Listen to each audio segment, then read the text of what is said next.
तेल अवीव पर हमलों को लेकर एक सबसे बड़ी खबर सामने आई है। साथ ही यूएस बेस पर हमला करेगा हुती, एक और F-18 पर हमले की तस्वीर और साथ ही पुतिन का ये बदला आखिर किस तरीके से और किस रूप में हमलों को अंजाम देकर अब सामने आ सकता है, इसी को लेकर बड़े सवाल होंगे। एक्सपर्ट्स के साथ पूरा एनालिसिस होगा और साथ ही वॉर जोन से आ रही एक एक तस्वीर आपके सामने, क्योंकि अब जिस तरीके से ऑपरेशंस को अंजाम दिया जा रहा है, आपको बता दें वॉर जोन में रूसी सेना के ऑपरेशन का वीडियो सामने आया है और इमारत में घुसने के दौरान हुए बड़े धमाके की सबसे पहले ये तस्वीर देखिए। फायरिंग करते हुए रूसी सेना ने इमारत को कैसे खाली कराया, देखिए।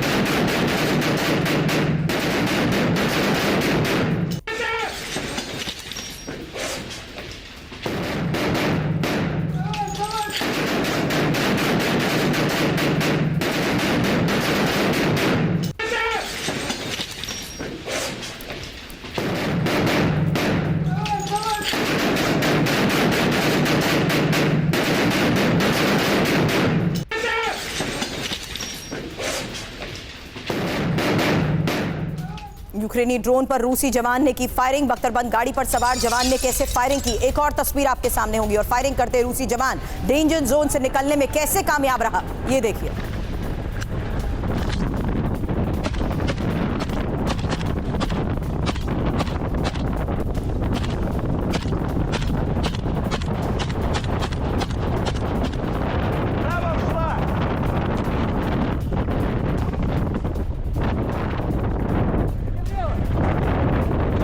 और वॉर जोन के नए इलाके में फायरिंग के बीच यूक्रेनी जवान की एंट्री, ऑटोमेटिक ग्रेनेड लॉन्चर के हमले में बाल बाल बचा यूक्रेनी जवान। एक और तस्वीर, फायरिंग करते आगे बढ़ रहे यूक्रेनी सेना के जवान की ये तस्वीर।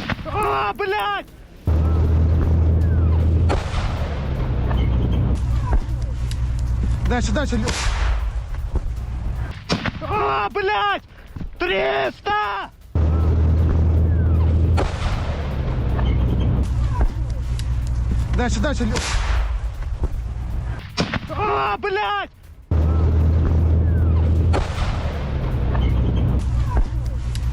Дальше, дальше, Лёш.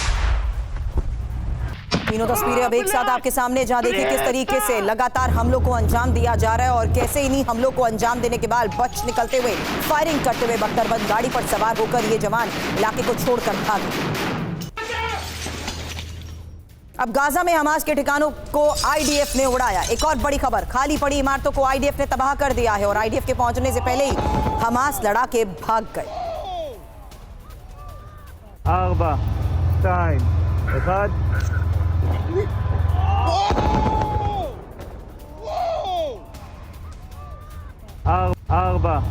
1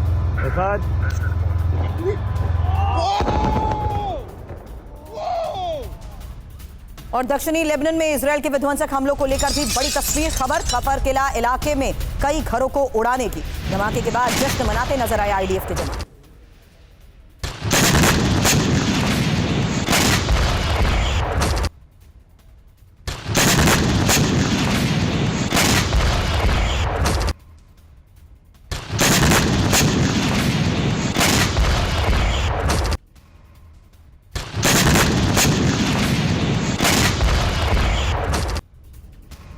और कनाडा के मॉन्ट्रियल में ज्वेलरी स्टोर में बड़ी चोरी की तस्वीर भी सामने आई है। स्टोर का दरवाजा तोड़ते कार सवार चोर अंदर घुसे और $7 लाख का सोना लेकर भाग गए। तो मॉन्ट्रियल में ज्वेलरी स्टोर में किस तरीके से चोरी की इस वारदात को अंजाम दिया गया, उसकी सीसीटीवी तस्वीरें सामने आई हैं और देखिए किस तरीके से अंदर घुसते ही लगातार बैग में सारा सोना, $7 लाख का सोना लेकर चोर फरार हो गए। स्टोर के अंदर आते ही तोड़फोड़ शुरू कर दी, अंदर मौजूद लोगों के ऊपर फायर किया और रूस के एक रयास्क में क्रिसमस की धूम की भी तस्वीर सामने आई है। 500 गाड़ियों ने मिलकर कैसे क्रिसमस ट्री बनाई, ये देखिए। आतिशबाजी के साथ जश्न मनाते नजर आए लोग। कजाकिस्तान के अख्ताऊ में बड़ा विमान हादसा, तस्वीर अब आपके सामने। अजरबैजान एयरलाइंस के यात्री विमान के क्रैश होने की, विमान में 5 क्रू मेंबर समेत 67 लोग सवार थे। हादसे में अब तक 30 से ज्यादा लोगों की मौत की खबर है, जबकि 28 लोग सुरक्षित बताए जा रहे हैं। आपको बता दें बाकू से रूस के चेचन्या की ओर विमान ने उड़ान भरी।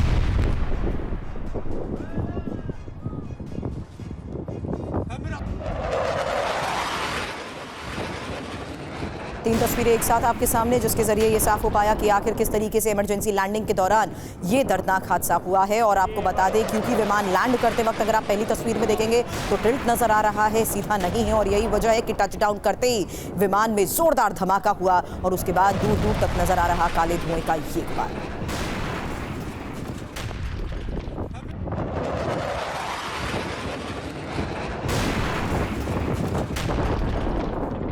आई रेड सी में अमेरिकी F-18 पर मिसाइल अटैक की और हमले में बाल बाल बचा अमेरिका का ये फाइटर जेट। आपको बता दें, F-18 से सिर्फ 30 मीटर की दूरी से ही मिसाइल गुजरी है। और अमेरिकी न्यूज एजेंसी फॉक्स न्यूज का ये सनसनीखेज दावा इसको लेकर क्या है, इस बारे में और इंफॉर्मेशन आपके सामने होगी। लेकिन उससे पहले ये बड़ी खबर, कैसे अमेरिकी जेट हमले में बाल बाल बचा। और अमेरिका के फाइटर जेट पर हुए हमले को लेकर ये खबर बहुत बड़ी है, क्योंकि F-18 से 30 मीटर की दूरी से गुजरी मिसाइल को लेकर ये खबर सामने आई है।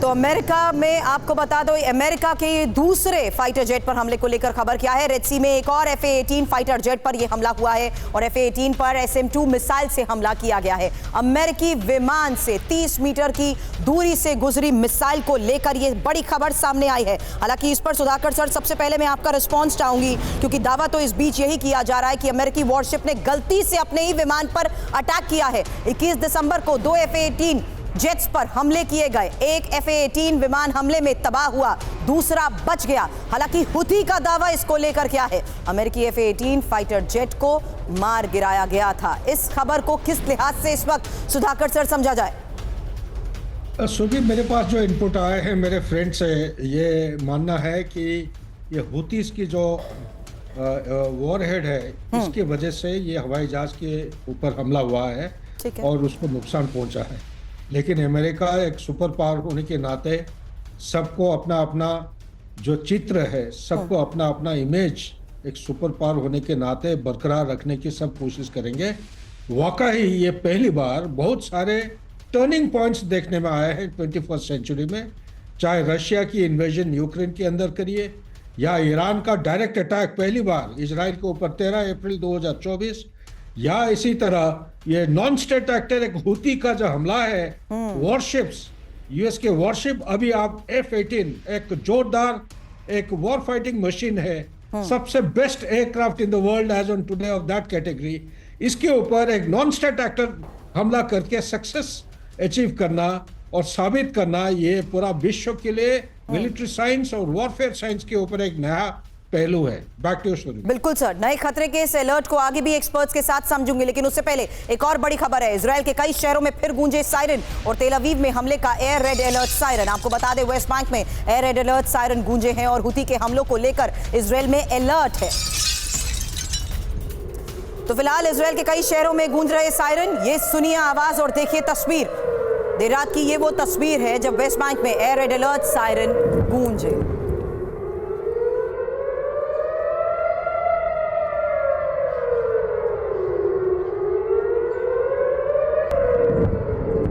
कि हुती के हमलों को लेकर इजराइल में अलर्ट है।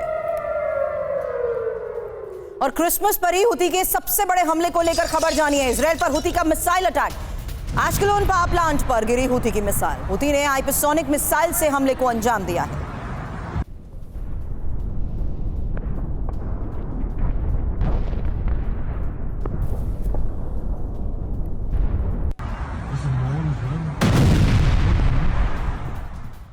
इस बीच एक और बड़ी खबर आपको बता दें, जहां अब हुती के हमलों से दहले इजराइल के तेल अवीव से खबर आई है। तेल अवीव पर हुती ने बैलिस्टिक मिसाइल दागी है और तेल अवीव के रिहायशी इलाकों में यह मिसाइल गिरी है। हुती के हमले से तेल अवीव में भारी नुकसान का दावा किया जा रहा है।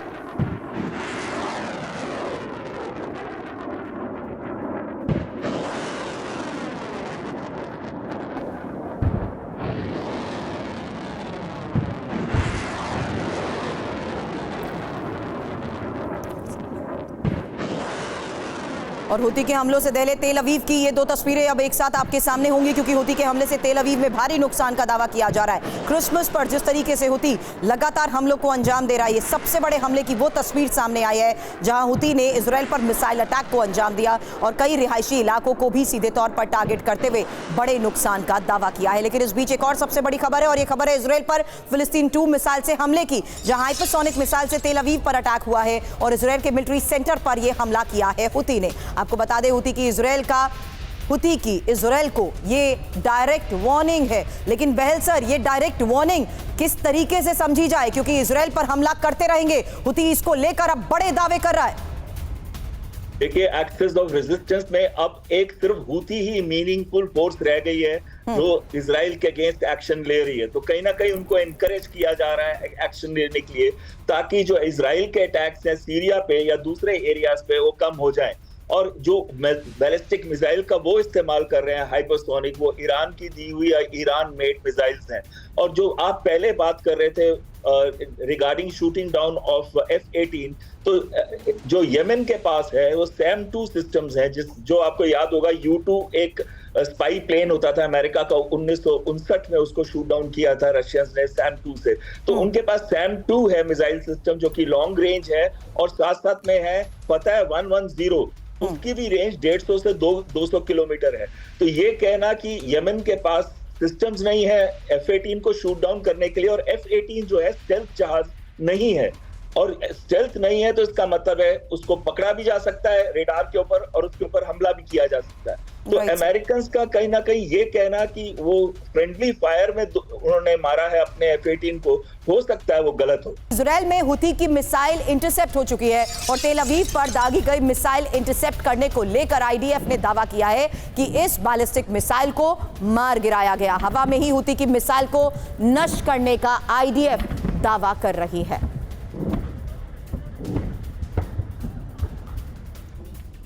और अब खबर है इजराइल के एयरपोर्ट पर मचे हड़कंप की, जहां बेन गुरियन एयरपोर्ट पर एयर रेड अलर्ट सायरन गूंजे, और एयर सायरन गूंजने से कैसे लोग सहम गए, पहले ये तस्वीर देखिए।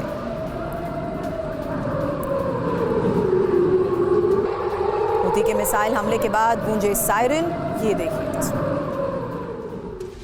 तो हुती इतना ताकतवर आखिर कैसे हो गया? एक्सपर्ट्स के साथ आज यही सवाल कर रही हूं, और उसके बाद अचल सर आपके पास आती हूं, क्योंकि ये बड़ी खबर है। हुती के पास 2 लाख से ज्यादा लड़ाके मौजूद हैं, और हुती के पास हाइपरसोनिक बैलिस्टिक मिसाइलें भी हैं। हुती के पास घरेलू लॉन्ग रेंज अटैक ड्रोन्स भी मौजूद हैं, और वेपन स्मगलिंग और ब्लैक मार्केटिंग के जरिए जिस तरीके से हुती पैसे जुटाकर अपनी क्षमता में इजाफा कर चुका है, यमन के पोर्ट्स पर कब्जे की वजह से शिपिंग के जरिए उसकी कमाई भी एक बहुत बड़ा सोर्स है। ईरान और रूस के जरिए हुती को हथियारों की जो मदद मिलती है, उसको लेकर भी रिपोर्ट्स में कई दावे किए गए हैं, और हिजबुल्लाह के मुकाबले कहीं ज्यादा मजबूत होते इस नेटवर्क के जरिए कितनी बड़ी चुनौती और वार्निंग है इजराइल और अमेरिका के लिए। अचल सर। सुरभि जी, जैसा आपने जिक्र किया, हुती की जो ताकत है ओवरनाइट नहीं, over a period of time उसे बिल्डअप किया गया है। और जैसा कि हम जानते हैं कि ईरान के 3 प्रॉक्सीज जो है, हमास, हिजबुल्लाह, हुती उनमें से एक है। अब आज की तारीख में सिचुएशन ये हो गई है कि ईरान के 3 जो प्रॉक्सीज में से हिजबुल्लाह और हमास काफ़ी हद तक कमज़ोर पड़ चुके हैं। अगर पूरी तरह से न्यूट्रलाइज हुए भी हैं या नहीं हुए, ये अलग एक सवाल है। अब हुती है जो इस समय ईरान के पास बचा है, और सीरिया में जो डेवलपमेंट्स हुई हैं वो भी ईरान के लिए काफ़ी बड़ा सेटबैक है। तो मुझे लगता है कि आखिरी पत्ता जिसे कहते हैं वो उसे इस्तेमाल किया जा रहा है, और वो अपनी ताकत का इस्तेमाल जो है एक डिमॉन्स्ट्रेशन भी कर रहे हैं, पावर प्रोजेक्शन भी कर रहे हैं। अमेरिका के काफ़ी, आप जानते हैं कि अमेरिका के बहुत सारे बेसिस भी, मिलिट्री बेसिस भी इस रीजन में हैं। रेड सी एक इम्पॉर्टेंट एरिया है, और इनकी sources of information apart from Iran, Russia, इधर उधर से तो सपोर्ट के अलावा जो पायरेट्स हैं, जो इन्होंने रेड सी और दूसरी जगह कई बार शिप्स को हाईजैक करना, तो और दूसरे इलीगल मींस के थ्रू, जैसे एक ज़माने में श्रीलंका की LTTE जो थी, वो हर तरह के आर्म स्मगलिंग और इस तरह से अपनी रिसोर्सेज को मजबूत करती थी। तो हुती को भी आप उसी कैटेगरी में गिन सकते हैं। अब सवाल ये कि हमास और हिजबुल्लाह की तरह क्या हुती भी ताश का आखिरी पत्ता जो है वो गिरेगा, या किस हद तक परेशान कर पाएगा, और अमेरिका के अगर इंटरेस्ट जो है इस रीजन में अगर उन्हें हिट करेगा, तो अब एक सिचुएशन में हो ये रहा है कि जो जितने भी स्टेट एक्टर्स हैं, जितने भी वेस्ट एशिया मिडिल ईस्ट के स्टेट एक्टर्स हैं, वो इतने ज़्यादा इन्वॉल्व नहीं लग रहे। पार्टली तो उनका एक अब्राहम अकॉर्ड्स भी एक फैक्टर है, और दूसरा ये जितने हमास, हिजबुल्लाह और हुतीज है, ये सब more and less non state actors हैं, और इनको एक नॉन स्टेट एक्टर्स ने भी तो पिछले एक साल में इतनी ज्यादा मुसीबत खड़ी कर दी कि आज भी हम अगर इस रेड सी के इस हालात को देखें तो 200 से ज्यादा शिप्स को हाईजैक किया जा चुका है। इस पूरे रूट को किस तरीके से इफेक्ट किया, बावजूद उसके कोई भी कड़ा एक्शन नहीं हुआ। हुती अभी भी रुक नहीं रहा, बल्कि और ज्यादा इग्नाइट होती सिचुएशन में एग्रेसिवली अटैक कर रहा है। इस बारे में आगे भी चर्चा करूंगी, लेकिन उससे पहले अब देखिए पुतिन का बदला, यूक्रेन में ब्लैकआउट। उस वॉर फ्रंट से आ रही बड़ी खबरों का हम रुख करने वाले हैं, जहां देखिए किस तरीके से अब यूक्रेन में ब्लैकआउट की तस्वीर भी सामने आई है, और यह पुतिन का वो बदला है। जहां सबसे पहले खेरसों में रूस के बड़े हमले की तस्वीर अब आपके सामने, और ये रूसी सेना का फैब 500 बॉम्ब से हमला है, जहां यूक्रेन के डिफेंस ब्रिगेड पर बमबारी को अंजाम दिया गया, और रूसी बमबारी से यूक्रेनी ठिकाने को कर दिया गया तबाह।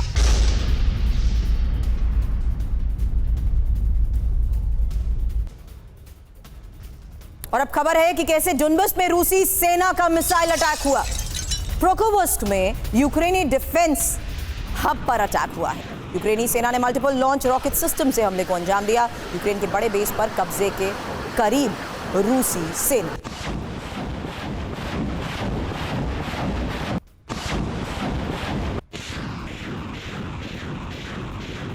और यूक्रेन के एनर्जी प्लांट्स पर बड़ा हमला। एक और बड़ी खबर आपको बता रहे हैं, रूसी बमबारी में तबाह एनर्जी प्लांट्स को लेकर खबर आई, और हमले के बाद यूक्रेन के कई इलाकों में ब्लैकआउट। 16 यूक्रेनी पावर ग्रिड को हमले का नुकसान। खबर है खार्किव, निप्रो, कीव में भी भारी बिजली संकट को लेकर।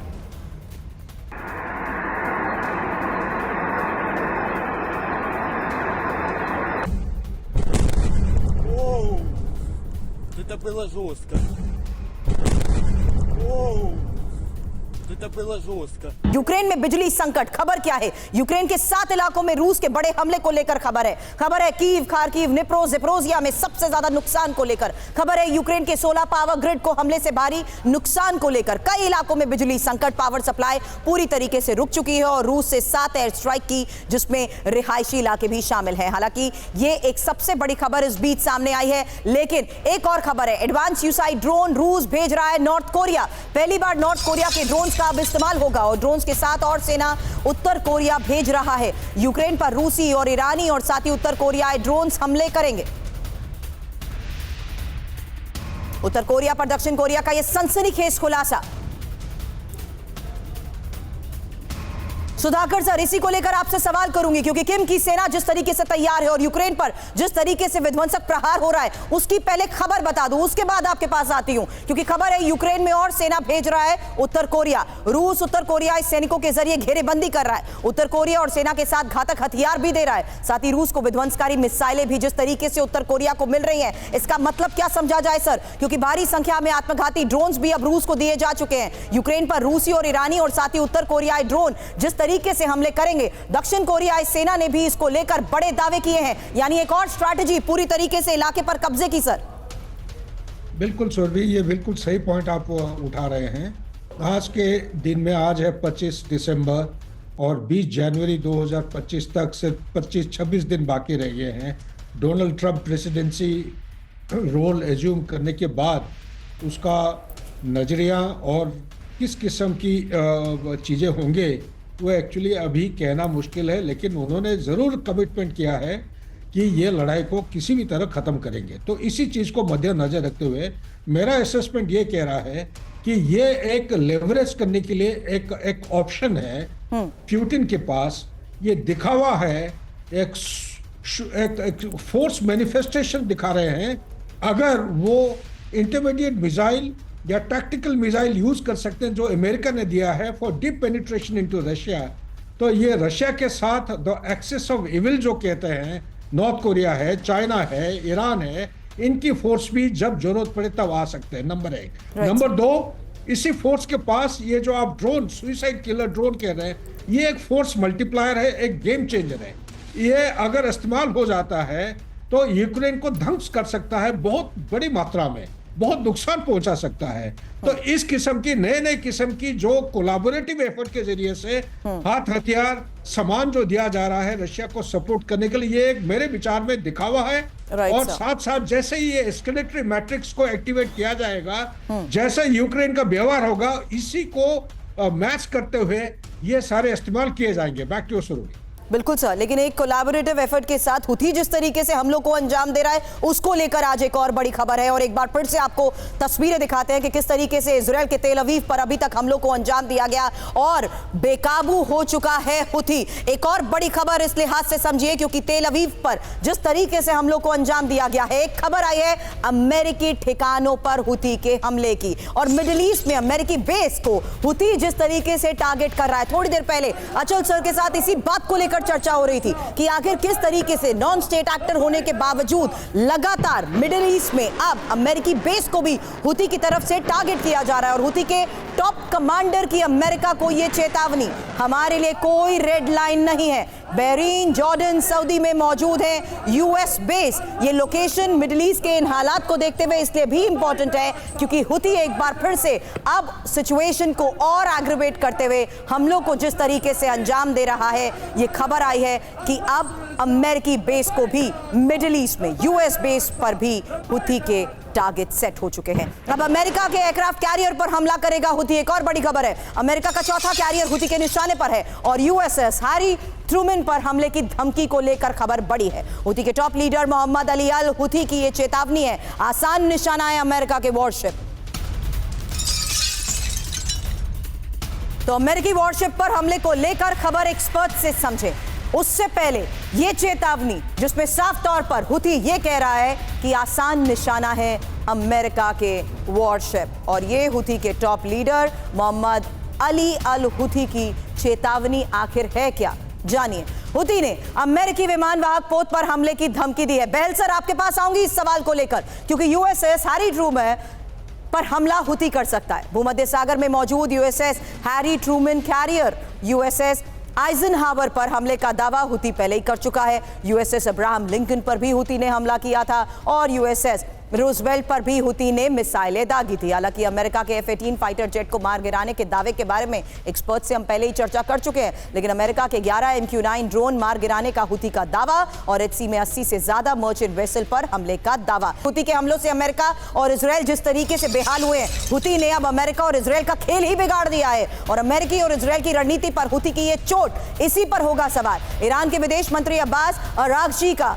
दावा, ये दावा है क्या? क्योंकि हुथी के आगे सरेंडर कर रहा है क्या यूएस और इजराइल? हुथी पर इजराइल, अमेरिका, ब्रिटेन एक साथ हमले कर रहे हैं। हमलों के बावजूद हुथी को रोकने में यूएस और इजराइल नाकाम रहे हैं और ईरान के विदेश मंत्री अब्बास अरागची ने यूएस पर तंज कसा है। हुथी के आगे यूएस और इजराइल की रणनीति फेल हो चुकी है। हुथी अकेले यूएस और इजराइल से निपटने में सक्षम है। Over to you Bahl sir. देखिए, बहुत ही अच्छा प्रश्न पूछा आपने सुरभि जी।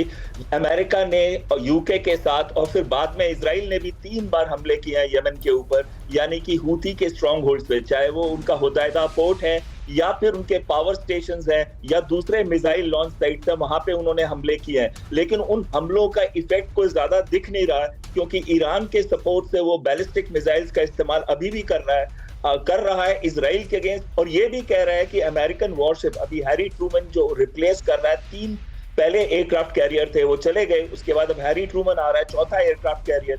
मैं आपको यहाँ पे एक चीज बताना चाहता हूँ, चीन की एक स्ट्रेटजी है जिसको कहते हैं anti access area denial, AAD strategy, वो इस्तेमाल करता है साउथ चाइना सी के अंदर अमेरिकन एयरक्राफ्ट कैरियर्स के अगेंस्ट। तो उसके हिसाब से बैलिस्टिक मिसाइल्स का इस्तेमाल किया जाता है जो कि इन शिप्स या एयरक्राफ्ट कैरियर को हंट करके अटैक कर सकें और उनको डिस्ट्रॉय कर सकें। तो कहीं ना कहीं इस समय हुथी भी यही फिलॉसफी, उसके पास ऑलरेडी बैलिस्टिक मिसाइल्स हैं, हाइपरसोनिक मिसाइल्स हैं, तो वो भी कहीं ना कहीं धमकी दे रहा है अमेरिका को कि अगर आपके एयरक्राफ्ट कैरियर आए तो हम उनके ऊपर हमला बोल देंगे। तो हुथी की जो स्ट्रेंथ है ये पिछले कुछ सालों में इतनी बढ़ गई है, ये ईरान की मदद से बढ़ी है। और जैसे कि पहले भी इस बात पर चर्चा हो चुकी है कि जो ईरान अभी किसको सपोर्ट करेगा, अभी 2 चीजें उनकी वीक हो चुकी है, हिजबुल्लाह वीक हो चुका है, हमास वीक हो चुका है, सीरिया भी आजाद भाग चुका है, तो अब सिर्फ रह गया है तो हुथी रह गया है। तो अब हुथी ही एक फॉर्म है जिससे वो इस्तेमाल करके अमेरिकन वॉरशिप या फिर इजराइल के ऊपर हमले करेगा। बिल्कुल सर, अब आपने ईरान का जिक्र किया है तो ईरान की तैयारी को लेकर भी एक खबर बता देती हूँ। इसराइल के खिलाफ जंग में बच्चों को उतार रहा है ईरान और इजरायली ठिकानों पर हमले के लिए बच्चों की भर्ती को लेकर यह खबर आई है। सोशल मीडिया के जरिए बच्चों की भर्ती हो रही है। इजरायली दूतावास हमले में पकड़ा गया था 15 साल का ईरानी बच्चा और बच्चों की भर्ती को लेकर न्यूयॉर्क पोस्ट की रिपोर्ट में दावा क्या किया गया है, इस बारे में और इन्फॉर्मेशन आगे आपके सामने। लेकिन फिलहाल ये साफ है कि आखिर किस तरीके से बच्चों की रिक्रूटमेंट की जा रही है और ये रिक्रूटमेंट हो रही है इजरायल से जंग में बच्चों के इस्तेमाल को लेकर। खबर समझिए, जहां इजरायल के खिलाफ बच्चों का इस्तेमाल ईरान कर रहा है। नॉर्डिक देशों में इजरायली ठिकानों पर हमले के लिए बच्चों की भर्ती को लेकर खबर आई है। 13 साल से कम उम्र के बच्चों की भर्ती ईरान कर रहा है। हालांकि बच्चों की भर्ती के लिए सोशल मीडिया का जिस तरीके से इस्तेमाल किया जा रहा है। अचल सर, आपके पास आऊंगी। इनपुट यह है कि मई में इजरायली दूतावास पर हमले की कोशिश में भी 15 साल का एक बच्चा शामिल था और इसी को लेकर इसी आधार पर यह दावे भी किए जा रहे हैं। सर देखिए, बड़ी अफसोस की बात है अगर ये सब रिपोर्ट्स ठीक है, लेकिन साथ ही साथ मैं ये भी कहना चाहूँगा कि जहाँ तक इजराइल और ईरान का सवाल है जी, ये दोनों देश एक दूसरे को अपने अस्तित्व के लिए खतरा मानते हैं और दोनों में जो इंडॉक्ट्रिनेशन है उनकी पॉपुलेशन की, सिवाय नफरत और नफरत के अलावा कुछ नहीं है। तो इस चीज़ को एक्सप्लॉइट करके और आने वाले वक्त में की ज़रूरत को देखते हुए अगर ईरान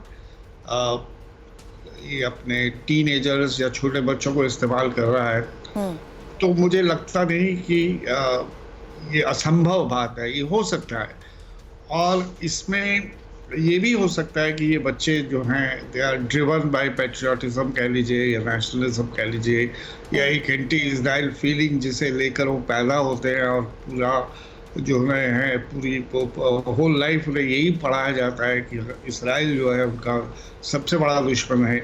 जैसे कि अज़रबैजान में इसी तरह इनकलकेट किया जाता है कि आर्मीनियंस जो हैं वो अज़रबैजान के बहुत बड़े दुश्मन हैं। ये कई साल से स्कूलों में पढ़ाया जा रहा था। Right sir. तो ये हो सकता है, लेकिन अगर हो रहा है तो काफ़ी अफसोस की बात है। उससे भी बड़ी अफसोस की बात है कि हमारा जो मल्टीलेटरल सिस्टम्स हैं, यूनाइटेड नेशंस हैं, वो इस बारे में एकदम मूक दर्शक की तरह बैठे हुए हैं। मुझे लगता है सबको दरवाजे बंद करके न्यूयॉर्क पे अपने अपने घर चले जाना चाहिए। 2024 में 330 लोगों को फांसी की सजा दी गई है और 100 से ज्यादा विदेशी नागरिकों को फांसी दी गई है। सबसे ज्यादा अफ्रीका और एशिया के नागरिक इसमें शामिल बताए जा रहे हैं। डिटेल इन्फॉर्मेशन, क्योंकि 2024 में सऊदी अरब में रिकॉर्ड तोड़ जिस तरीके से फांसी दी गई है, खबर क्या है जानिए। सऊदी अरब में इस साल सबसे ज्यादा फांसी की सजा दी गई है और फांसी को लेकर पिछले कुछ दशकों के रिकॉर्ड तक टूट गए हैं। इस साल 330 लोगों को फांसी की सजा दी गई है। 100 से ज्यादा अफ्रीका और एशिया नागरिकों को फांसी दी गई है और इसी साल मामूली जुर्म में भी फांसी की सजा को लेकर खबरें आई हैं। 2023 में 170 लोगों को फांसी दी गई थी, फांसी की सजा हुई थी। मानवाधिकार समूह ने फांसी की सजा की निंदा भी की है। और अब बायो वेपन को लेकर रूस के सनसनीखेज दावे के बारे में खबर जानिए। अफ्रीका में बायो वेपन पर अमेरिका रिसर्च कर रहा है और अफ्रीका में बायो वेपन का विस्तार अमेरिका कर रहा है। रूस द्वारा यूक्रेन में पाबंदी के बावजूद अफ्रीका में शुरुआत, रूसी रक्षा मंत्रालय ने किया है दावा। बड़ी खबर आखिर है क्या? एक्सपर्ट से सवाल करने से पहले जानिए कि आखिर किस तरीके से अमेरिका बना रहा है बायो वेपन।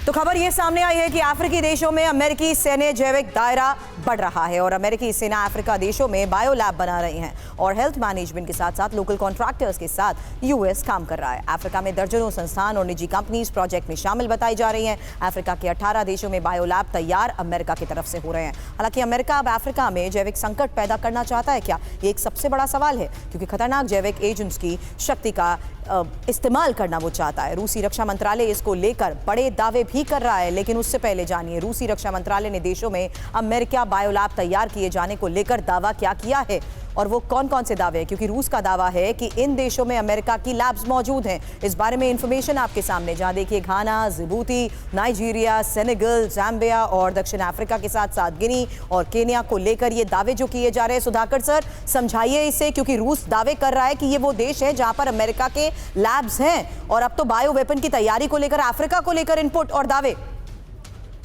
ये सुरभि, ये स्ट्रेटेजिक राइवलरी मेरे सोच विचार के मुताबिक स्ट्रेटेजिक राइवलरी, कोई भी सुपर पावर किसी भी समय में अपना सुप्रीमेसी और अथॉरिटी को हराना नहीं चाहेगा। आज के दिन में चाहे हम माने या ना माने, अमेरिका है सुपर पावर और लेकिन ये डिक्लाइनिंग सुपर पावर है। अफ्रीका एक ऐसा कॉन्टिनेंट है जहाँ से डोमिनेंस, रशिया की डोमिनेंस दिन से दिन बढ़ती जा रही है, रशिया और चाइना।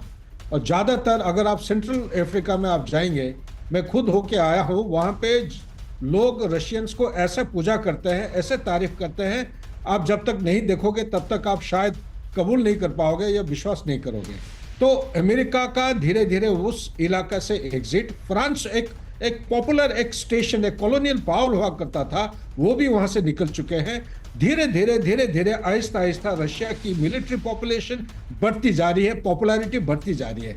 ऐसा हालत में अगर देखोगे आज के दिन में 20th और 21st सेंचुरी का जो थ्रेट है, अगर आप उसको कंपेयर करोगे, 20th सेंचुरी का थ्रेट था बाइपोलर वर्ल्ड, एक डेमोक्रेटिक सुपर पावर और एक ऑथोरिटेरियन कंट्री था यूएसएसआर। इन दोनों के बीच में झड़प होती थी, लेकिन 21st सेंचुरी में वो नहीं रहा। आज के दिन में सबसे बड़ा थ्रेट है not the Russians driving into Europe with tank, but the boat people from Northwest Africa and Middle East।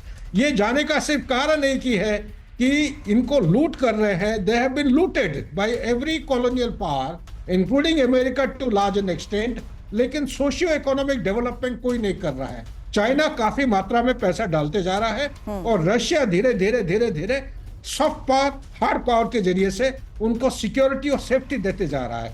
अगला अगर कोई कॉन्फ्लिक्ट होना है, चाहे हाइब्रिड मेथड हो या नए टेक्नोलॉजी के प्लेटफॉर्म है, शायद मेरे अंदाज के मुताबिक ये अफ्रीका एक ऐसा बैटलफील्ड हो सकता है जहां पे अमेरिका एक कटिंग एज सुपीरियरिटी अचीव करने के लिए तैयारी कर रहा है बायो वेपन। चीन ने अमेरिकी शिप पर हमले की तैयारी दिखाई है। आपको बता दें, मॉक अप अमेरिकी वॉरशिप पर मिसाइल दागी, ईस्ट चाइना सी में मौजूद अमेरिकी शिप।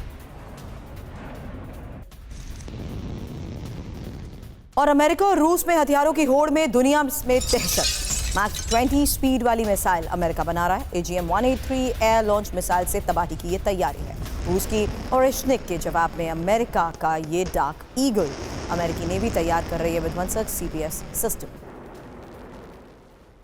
तो अमेरिका और रूस में हथियारों की इस होड़ पर बहलसर सवाल आपसे करूंगी, उससे पहले खबर बता रही हूं क्योंकि AGM-183 air launch rapid response weapon America बना रहा है और मैक 20 स्पीड मिसाइल से लैस होगा रिस्पांस वेपन।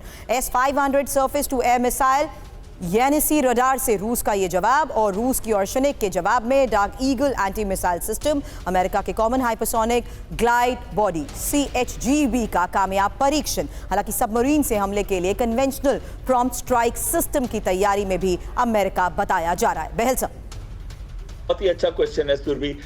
जो रशिया ने यूज की थी मिसाइल ओरेशनिक, जो कि 10 गुना स्पीड ऑफ साउंड से तेज चलती है और उसको कोई भी अभी पकड़ नहीं पाया, और वो मिसाइल ऐसी है कि काफी हद तक एक्यूरेट भी है, प्लस उसमें 6 वॉरहेड्स हैं, यानी कि एक ही मिसाइल से 6 डिफरेंट टारगेट्स के ऊपर हमला किया जा सकता है। और वो हमने कुछ दिन पहले उसकी पिक्चर्स देखी भी थी। अभी तक जो अमेरिका ने डेवलप किया डार्क ईगल, वो अभी ऑपरेशनलाइज नहीं हुई। उसका टेस्ट हुआ है, पहला टेस्ट तो उसका 2022-23 में फेल हो गया था। अभी का जो टेस्ट हुआ है 2024 में, वो सक्सेसफुल हुआ है, लेकिन इसको ऑपरेशनलाइज करने में कई महीने या कुछ साल भी लग सकते हैं। यहाँ पे रशिया और चाइना दोनों देश हाइपरसोनिक वेपन सिस्टम्स में अमेरिका से आगे हैं। और एक प्रश्न जो आता है कि आपने बताया जो टेस्ट किया, मैं पहले आपको बता रहा था anti access area denial strategy, तो चीन ने वही स्ट्रेटजी ईस्ट चाइना सी में इस्तेमाल की, जहां पे उन्होंने एक अमेरिकन शिप का ढाबा बना के उसके ऊपर हमला किया। तो वही स्ट्रेटजी को कैसे ऑपरेशनलाइज किया, वही आपने उसके बाद बताया। लेकिन एक चीज मैं और कहना चाहूंगा, जो आप बच्चों की बात कर रहे थे, बहुत ही इंपॉर्टेंट बात थी, वो स्टॉकहोम के लिए, यानी कि नॉर्डिक कंट्रीज में स्वीडन के अंदर बच्चों का इस्तेमाल करके वो इजरायली एम्बेसी या फिर इजराइल के जो सिस्टम्स है, एल्बिट सिस्टम्स या दूसरी कंपनीज है, उन पे हमला करने की बात चल रही है। बड़ी बात आपने बताई है, क्योंकि यही इनपुट था कि आखिर किस तरीके से इजराइल के खिलाफ ईरान ये बड़ी तैयारी कर रहा है। लेकिन इस बीच एक और खबर, यूक्रेनी पोर्टल डिफेंस एक्सप्रेस का खुलासा, जहां ओरेशनिक मिसाइल के टुकड़े की तस्वीर प्रकाशित हुई है और ओरेशनिक का निर्माण कई साल से चल रहा था, ये दावा किया जा रहा है। क्योंकि ये जो तस्वीरें सामने आई हैं, मिसाइल के टुकड़े में सीरियल नंबर को लेकर भी इसमें दावा किया जा रहा है। मिसाइल के टुकड़े में उत्पादन की तारीख भी लिखी है, ये दावे किए जा रहे हैं। हालांकि इन दावों के तहत अब आपको ओरेशनिक मिसाइल की ताकत क्या है ये भी जान लीजिए, क्योंकि ओरेशनिक की शक्ति सूर्य की तरह, इसकी गर्मी करीब 4000 डिग्री सेल्सियस इसका तापमान और एल्यूमिनियम लोहा गलाने की भी ये क्षमता रखता है। बिल्डिंग को भाप बनाने की इसकी ताकत भी है। उल्का जैसा इसका प्रभाव है। गहराई तक तबाही की ये क्षमता रखता है और धमाके से सब कुछ कैसे धूल धूल हो जाएगा। टारगेट पर ये सटीक हमला कर सकता है। किसी के पास इसको रोकने की कोई क्षमता नहीं है और साथ ही जद में पूरी दुनिया आ जाएगी। हालांकि नई रूसी मिसाइल्स को लेकर ये जो दावे किए जा रहे हैं, क्विक रिस्पॉन्स अचल सर आपसे चाहूंगी, क्योंकि इसकी गति के बारे में एक इंफॉर्मेशन दे दूं, क्योंकि 12,300 किलोमीटर प्रति घंटा बताई जा रही है इसकी गति और 3.40 किलोमीटर प्रति सेकंड से ज्यादा मिसाइल 6 वॉरहेड से लैस है और सभी वॉरहेड में सबनिमिशन भी है और इंटरसेप्ट करना भी बेहद मुश्किल है। अचल सर, सुरभि, इसके बारे में क्या कहा जा सकता है? यही कि एक आइडियल सिचुएशन ये थी, पूरी दुनिया इस बात के लिए तैयार हो रही थी कि डिसआर्मामेंट होगा। हमारी अपनी पोजीशन इसको लेके काफ़ी क्लियर है कि एक वेरीफाइबल कंप्लीट डिसआर्मामेंट हो, इंक्लूडिंग न्यूक्लियर डिसआर्मामेंट। लेकिन हम देख रहे हैं कि इस समय जो जियोपॉलिटिकल सिचुएशन ऐसी है कि रिवर्स हो रहा है उसका, यानी हथियारों की दौड़ जो है बहुत तेज़ हो गई है, बजाय इसके कि जो कमिटमेंट्स एक दूसरे से की गई थी। जब न्यूक्लियर आपका जो NPT जब साइन हुई थी, जिसमें हमें डिनाई किया गया था right to develop nuclear power और न्यूक्लियर टेक्नोलॉजी, और वो उसमें एक हिस्सा ये था कि complete nuclear disarmament, complete armament जो है डिसआर्मामेंट की तरफ ये दुनिया जाए। लेकिन ये रिवर्स तरीके में जा रही है। अगर एक पावर आगे बढ़ेगी तो दूसरी उससे भी आगे बढ़ने की कोशिश करेगी। तो हम कुल मिला के अगर इसे नहीं रोका गया तो पूरा विश्व जो है तबाही की तरफ बढ़ेगा, ऐसा मेरा मानना है। Over to you. जी, और वेस्ट बैंक में शरणार्थी शिविर पर इजरायल की बमबारी। एक और बड़ी खबर इस बीच आपको बता दूं, क्योंकि इजरायली बमबारी के बाद पूरा इलाका कैसे थर्राया उसकी तस्वीरें सामने आई। शरणार्थी शिविर में हमास के लड़ाकों की शरण लेने की खबर। इजरायल और हमास के बीच सीजफायर की उम्मीद टूटी। बड़ी खबर आपको बता रहे हैं, इजरायली पीएम नेतन्याहू ने दोहा से अपने प्रतिनिधिमंडल को वापस बुला लिया है और 8 दिनों तक चली बातचीत बेनतीजा रही। तुर्की की बारूद फैक्ट्री में बड़ा धमाका। एक और तस्वीर आपके सामने होगी, क्योंकि इस धमाके में 12 लोगों की मौत की खबर है, जबकि 3 घायल बताए जा रहे हैं। और धमाके के बाद फैक्ट्री की इमारत का कैसे हिस्सा गिरा, ये देखिए तस्वीर।